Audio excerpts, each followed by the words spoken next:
Mañana y 20 minutos, seguimos en ampliación de los sábados. Esta mañana están con ustedes Fernando Carballo y Jorge Turpo desde Arequipa para continuar conversando y analizando esta coyuntura que nos toca vivir además en todo el país, a vísperas del proceso electoral de segunda vuelta. Y a continuación vamos a conversar con el doctor en Derecho por la Universidad de Navarra y rector de la USIL, el doctor Martín Santibáñez, a quien le damos la bienvenida. ¿Cómo está, señor Santibáñez? Bienvenido a RPP. Es un placer estar con ustedes.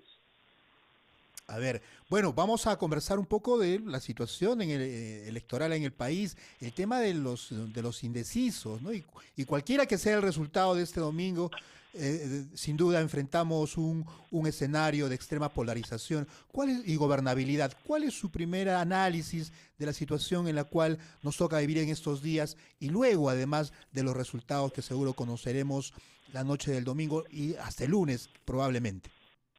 Más que un análisis es una esperanza, ¿no? Yo lo que Sí. quisiera celebrar en estos 200 años es un bicentenario de la esperanza, un bicentenario del perdón, de la reconciliación nacional, ¿no? Lo que yo veo como profesor es que nuestra sociedad está muy fracturada, está muy dividida.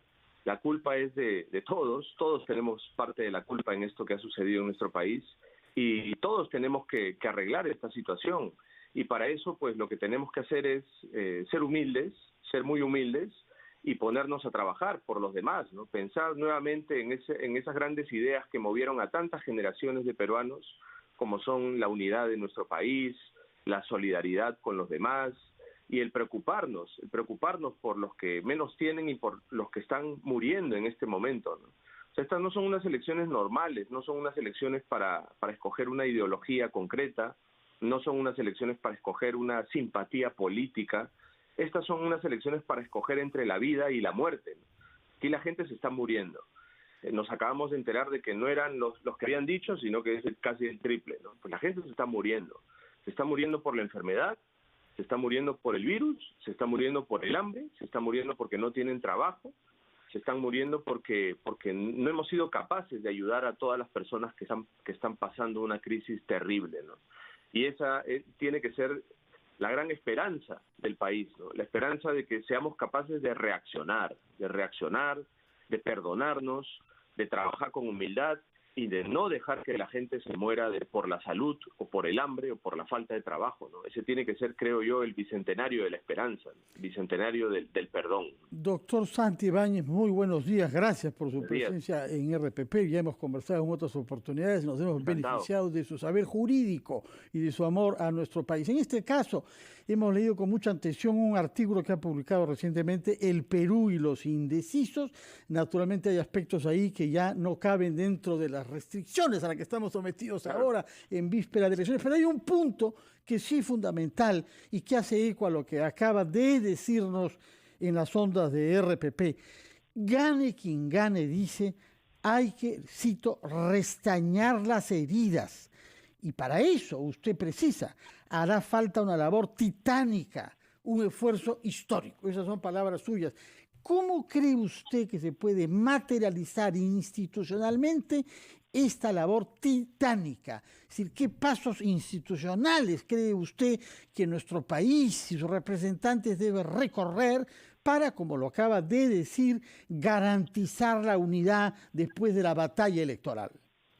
Hercúlea, es una labor titánica, efectivamente, ¿no? Mire usted, yo he pensado mucho en este tema, ¿no? Y lo que ha sucedido ha favorecido el abrazo entre peruanos de distintas tendencias. Nosotros pensamos distinto, ¿no? Usted y yo pensamos distinto, mucha gente piensa distinto, y eso es normal, es natural en democracia.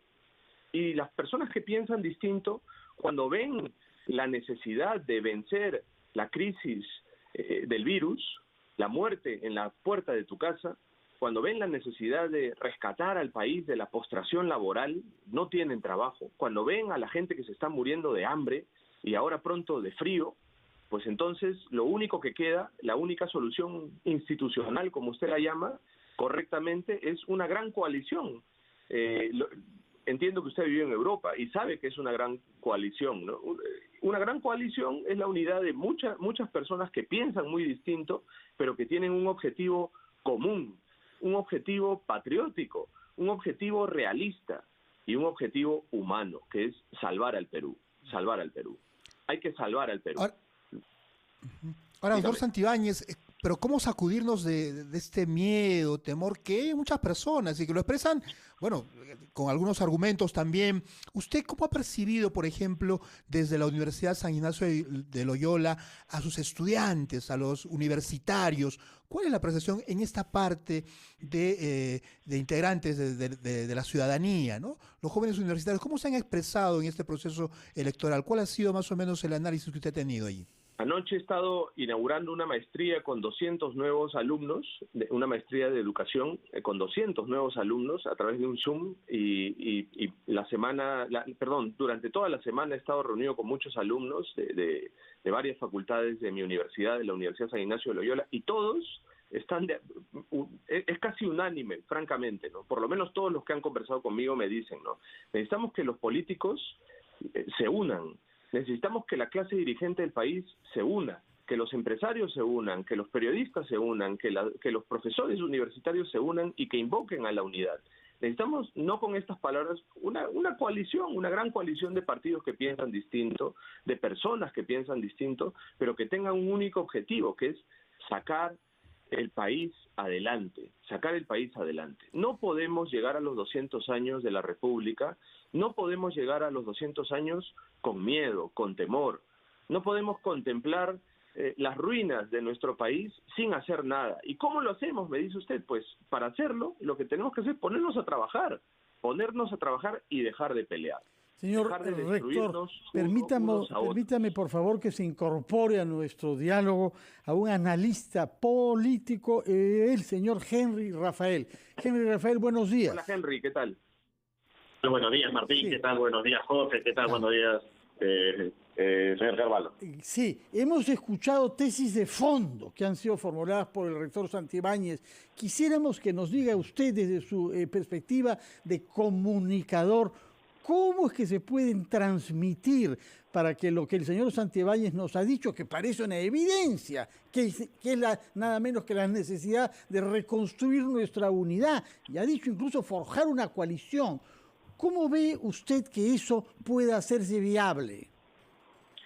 Gracias. Bueno, yo creo que la principal tarea viene de los dos candidatos, ¿no? En reconocer con hidalguía el triunfo del otro, reconocer que la democracia implica que una vez terminadas las elecciones se necesita calmar los ánimos de la población, no exacerbarlos más, y sobre todo en los primeros actos donde cualquiera que sea elegido presidente muestre este famoso gabinete, o por lo menos dé muestras de que la conformación de su gobierno va a buscar justamente oír al Perú profundo, ¿no? Al Perú que está hablando, al Perú que está pidiendo justamente, concuerdo, la unidad. Creo que la mayoría de peruanos también está buscando que haya paz, que no volvamos a ninguna situación que nos confronte ni a épocas de terrorismo ni a épocas de confrontación económica, social o política. Y creo que lo vital va a ser el mensaje que ambos candidatos puedan tener tanto al momento de saber el famoso plazo electoral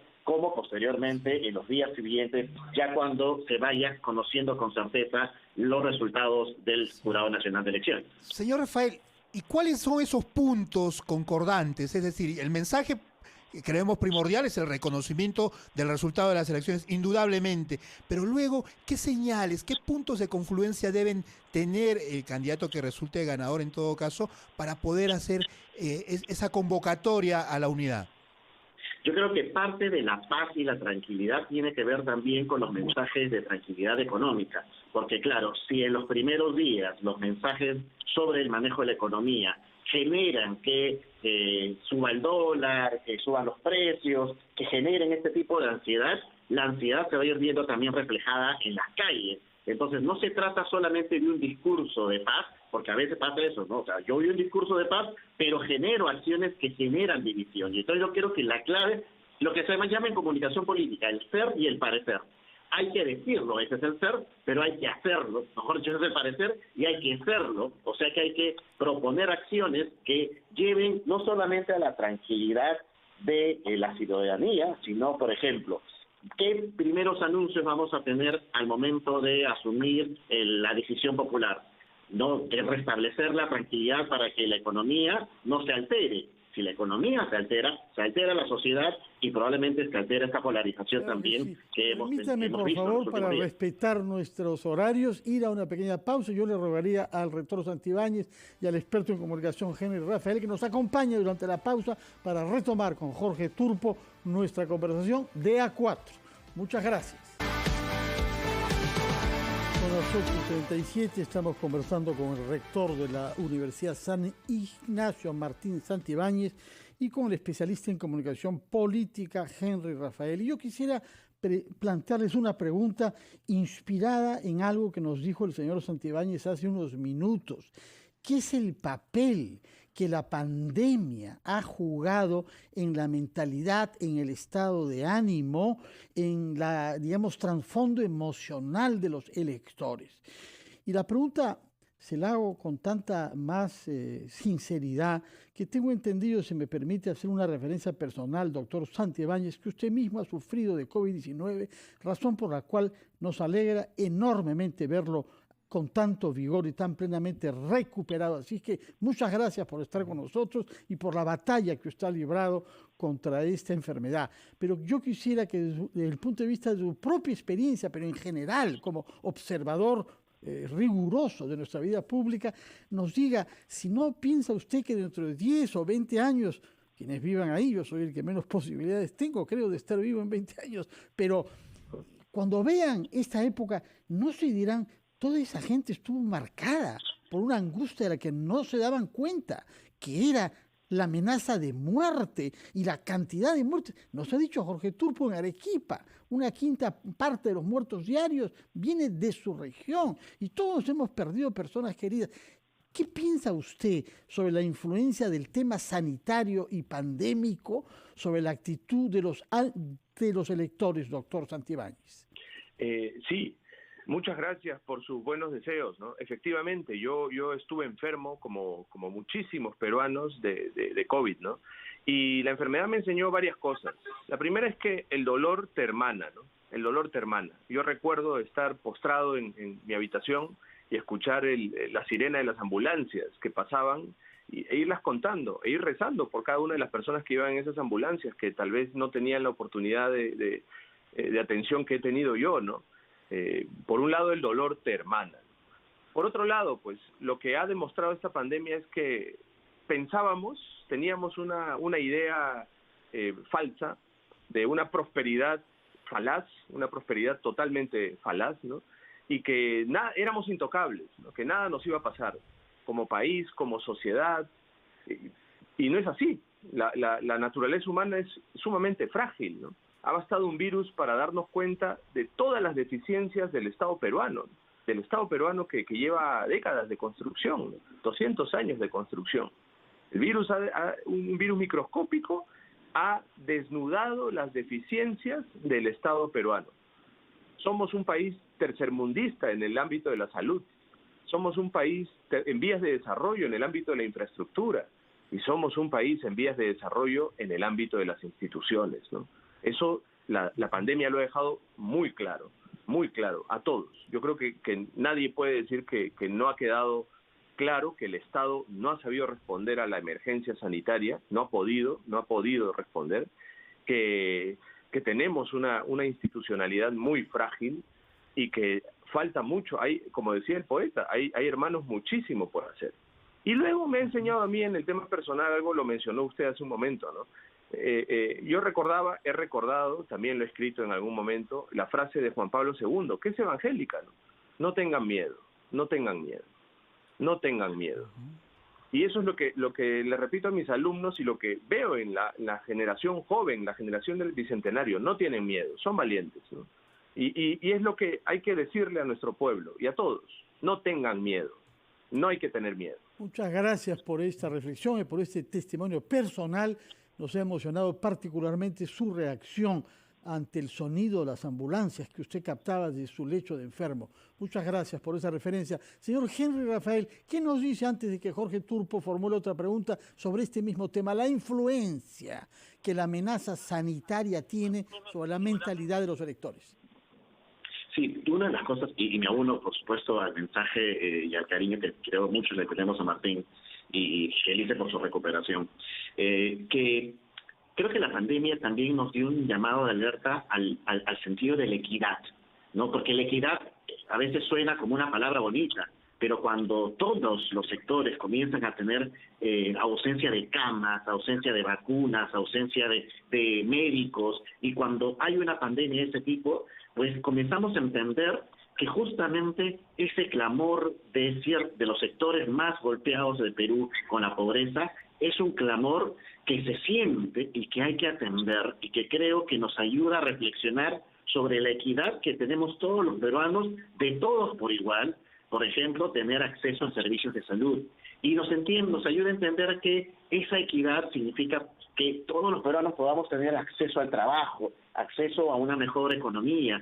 Esa necesidad de equidad creo que también nos enseña la pandemia, y creo que también nos recuerda, porque claro, cuando nos pusimos en la cuarentena y estábamos asustados, creo personalmente que cuando yo era niño tenía esa sensación de susto cuando veíamos los coches bomba, los ataques terroristas, y entonces esa sensación de susto, de que tenemos que unirnos como familia, como sociedad para salir adelante, creo que también genera un ánimo en la población, y creo que finalmente también en estas elecciones van a tener un factor, el factor de estamos en una pandemia, y más allá de lo que sienta, creo, mis posiciones religiosas, ideológicas tienen, ¿qué es necesario para salir adelante? ¿Qué es necesario para poder volver a generar tranquilidad? ¿Qué es necesario para que haya hospitales, para que haya vacunas?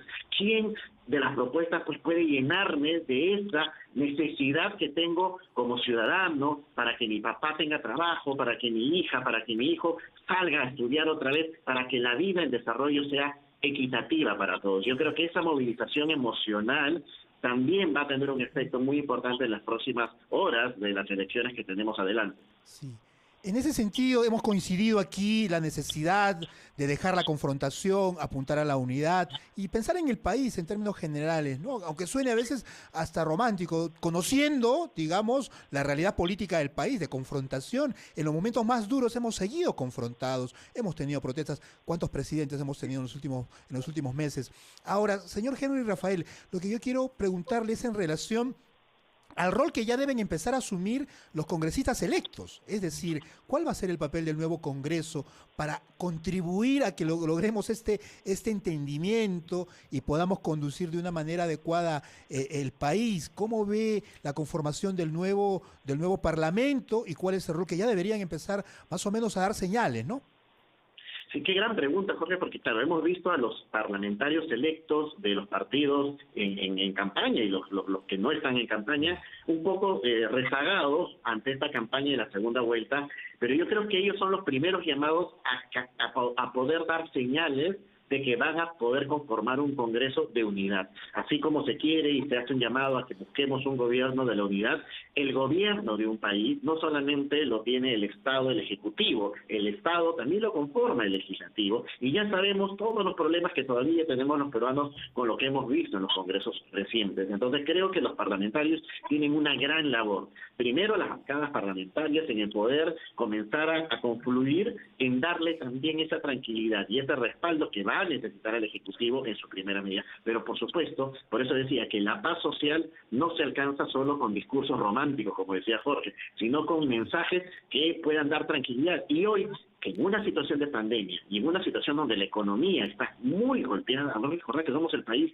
que ha tenido peores indicadores económicos del manejo económico, en esta situación, pues los temores a la subida del pollo y los precios pueden generar caos político. Muchas gracias, Henry Rafael, muchas gracias, rector Santibáñez. Antes de separarnos, yo quisiera felicitar algo que nos ha dicho el doctor Santibáñez. Han lanzado ayer una maestría de educación.